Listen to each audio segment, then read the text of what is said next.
सागरातील मंथन भीमात होते, समतेच्या भावनातील चंदन भीमात होते, तालात जीवनाच्या विषमता नाचली ही न्यायाची रागदारी गुंजन भीमात होते।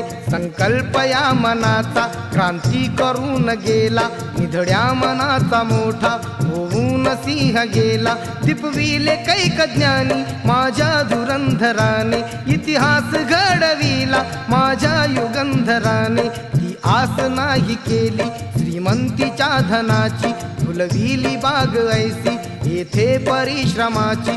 दुःखाला झेलणारा काळाला छेदणारा, गुणवंत पाहिला मी अन्यायी झुंजणारा। विसरून गेला शेवटी जातीयतेची ज्वाला, भीमराव माणसाला माणूस करून